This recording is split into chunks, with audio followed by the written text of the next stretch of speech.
Aïcha Kadhafi, 35 ans, fille unique du guide libyen, nous accorde une très rare interview, en plein jour, dans la suite d'un hôtel au cœur de Tripoli. Le message, les Kadhafi ne se terrent pas dans des bunkers.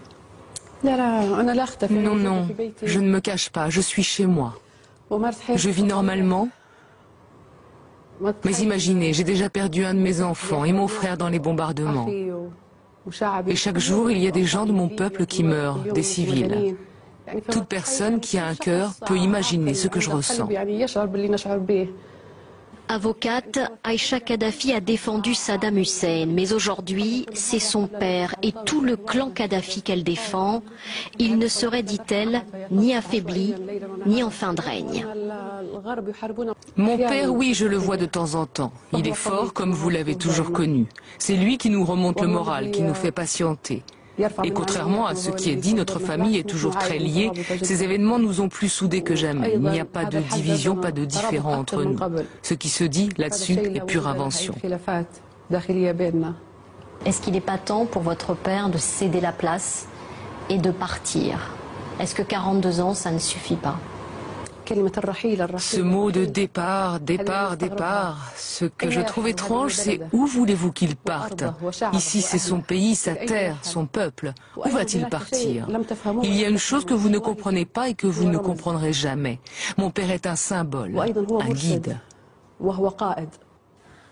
Ouvertement anti-américaine, Aïcha Kadhafi tient à dire qu'elle n'est cependant pas anti-française.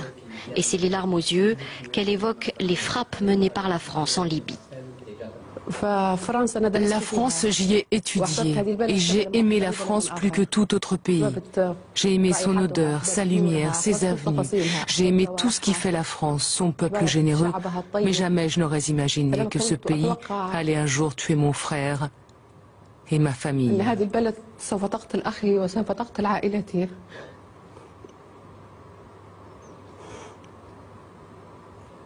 Et aujourd'hui, à travers vous, je veux transmettre un message aux mères et aux femmes des pilotes français qui nous bombardent. Vos maris n'œuvrent pas pour protéger les civils en Libye. Ils tuent mon peuple et nos enfants.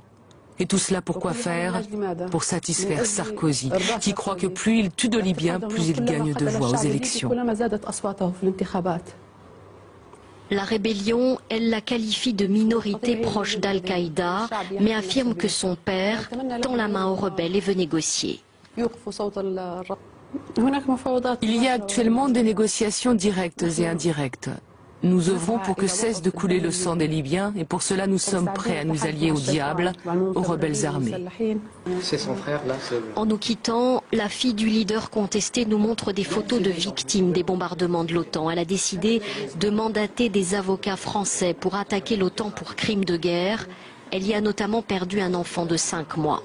En revanche, l'avocate assure n'accorder aucun crédit au mandat d'arrêt international lancé contre son père et son frère.